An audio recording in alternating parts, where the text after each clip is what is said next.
Hi everyone, welcome back to Education Friday. Say hi to them to everyone. I have Nam again. Today we are continue on from last week. We are talking about some of the differences of Pilates exercises and a yoga pose that may look similar to that Pilates exercise. So today we are going to focus on spine stretch forward in Pilates essential repertoire in the mat Pilates. So I have Nam here sitting on top of an arc barrel because she has a little bit of an issue. If she sit down on the mat, she cannot sit upright. So you can see here when she sit on top of the arc barrel, she can sit with her lower back in a natural curve and there is no tension in the hip flexors.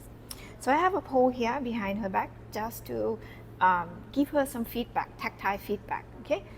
She's going to take a deep breath in here, lengthen tall. As she exhales to her pursed lips, she's going to do a little bit of head nod to activate deep neck flexor. Then she's going to flex the rest of the neck and she's going to flex the rest of the spine all the way over a big beach ball as she slides her hands towards her ankles. So here we want to make sure that from her top of her waistline down is still vertical, okay? All we want is to articulate the spine, mainly her thoracic spine, into flexion. Then she's going to breathe into the nose, into the back of the rib cage, and as she exhales, she's restack the spine up against a pole, one vertebra at a time from tail to head. So she did it very well, okay? She's going to do one more time. So you can see here, as she exhales and she articulates the spine forward, one bone at a time from head all the way towards her lower upper back here. So the goal is to try to lengthen her thoracic spine, mobilize her thoracic spine, and then restack the spine up. She's going to continue to do this while I'm talking about a yoga pose that may look similar. So I have posted a photo at the top of the screen.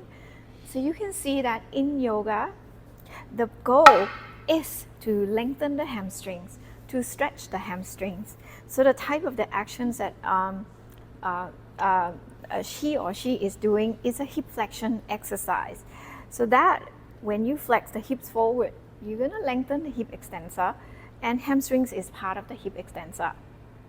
Whereas here, the focus of the exercise is not to stretch or lengthen the hamstrings. We keep the hip joints stable. Okay, she is not flexing her hip joints any further. All she's doing is mobilizing the upper thoracic and middle thoracic spine. So the goals are completely different.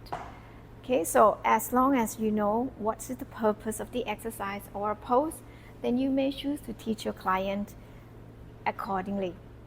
So I hope that you see the benefits of each of the